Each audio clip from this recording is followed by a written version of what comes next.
Marie Nissamoun, vous êtes une artiste sensible, mais quelle idée vous faites-vous de Dieu? Pour mon Dieu, il est unique et ne peut être représenté par aucune idole. Il est à l'origine et à la fin de tout être de toute chose. Quels sont vos devoirs envers un Dieu unique? Les devoirs, c'est presque les mêmes qu'envers un époux. La fidélité à ses principes, c'est ça. Par exemple? Par exemple, mon Dieu qui m'a créé a fait tout son travail en 6 jours. Et le 7e jour, il s'est reposé.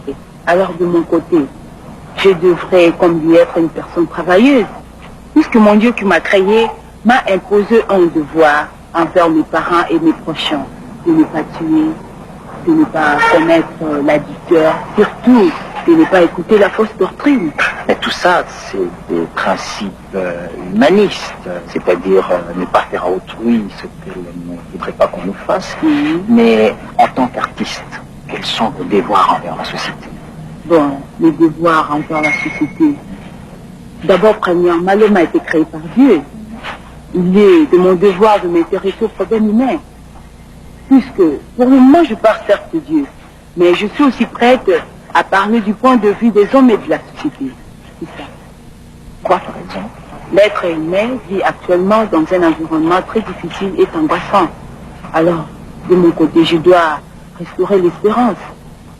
Marie-Glenn Music, qu'est-ce que ça représente pour vous? C'est le premier producteur à avoir cru à moi. Tiens, je vais vous confier un secret. Je signais un contrat d'artiste avec cette société. C'est comme un mariage. C'est comme un mariage. Et puis, de mon côté, je dois être fidèle envers eux. Mais des babas, est-ce que vous allez continuer à travailler avec lui? Avec mon frère, bon, premièrement, il est évangéliste, il est frère en Christ, je l'aime bien. Il a ajouté quelque chose de bien dans ma vie, surtout dans ma carrière. Je l'aime bien, je ne le dirai jamais. Mais s'il y a quelque chose à travailler avec mon frère, je le ferai. Hein? Je le ferai.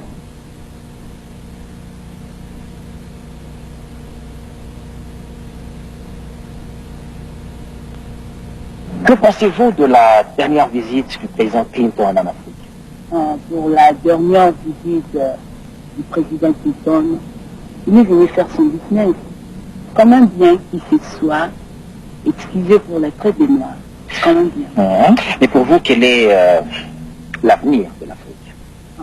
L'avenir de l'Afrique, pour moi, je peux dire radieux. Parce qu'à travers nos difficultés économiques, nous avons développé d'autres valeurs qui nous feront prendre notre propre chemin